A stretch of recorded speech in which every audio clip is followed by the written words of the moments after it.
পৌষ পার্বণ বা পৌষ সংক্রান্তি বা মকর সংক্রান্তি, যখন সূর্যগ্রহ মকর রাশিতে প্রবেশ করে তখনই এই মকর সংক্রান্তি পালিত হয়।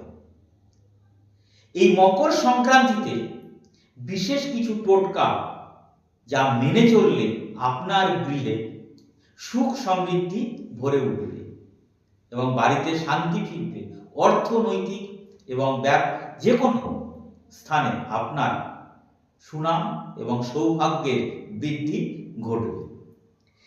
এই টোটকাগুলি আজ ভিডিওতে আমি বিস্তারিতভাবে আলোচনা করব।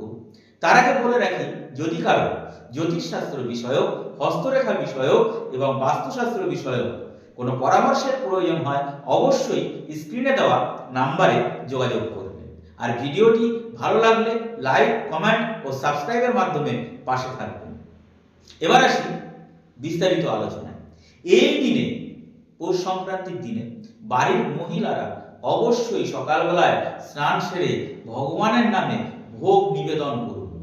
ভগবানের নামে ভোগ নিবেদন করার আগে কাউকে কোনরূপ কোনো খাবার বা কোনো কিছু খেতে দেওয়া যাবে না। ভগবানকে আগে নিবেদন করুন, তার প্রসাদ সকলকে বিতরণ করুন। সাধারণত এই দিনটিতে বাড়িতে কিছু আমিষ রান্না করা যাবে না। যতটা সম্ভব নিরামিষ রান্না করতে হবে এবং রান্নার দ্রব্যের মধ্যে কালো তিল থাকলে অবশ্যই উত্তম হয়, ভালো হয়। এই দিন মহিলারা বাড়ির বড়দের অর্থাৎ বয়স্ক কারো মনে কখনো ভুল করেও কোনো দুঃখ দেবেন না। বাড়িতে কোনো রকম ঝগড়া, বিবাদ বা ঝামেলা করবেন না। এই পৌষ সংক্রান্তির দিনে বাড়িতে যদি কোনো গরিব, দুঃখী বা ভিখারি আসে, কোনো মতেই তাকে খালি হাতে ফেরাবেন না। কিছু না কিছু তার হাতে দেওয়ার চেষ্টা করবেন। এই পৌষ সংক্রান্তির দিনে বিশেষ করে খেয়াল রাখতে হবে যেন কেউ বাড়ি থেকে দূরে কোথাও যাত্রা না করে বা বেড়াতে না যায়।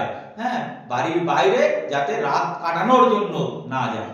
এই দিন বাড়ির মানুষ বাড়ি থেকে দূরে কোথাও যাওয়া অশুভ বলে মনে করা হয়। যদি বাড়ির কেউ বাইরে থাকে তাহলে এই দিন বাড়ি ফিরে আসাই অবশ্যই শুভ লক্ষণ বলে মনে করা হয়।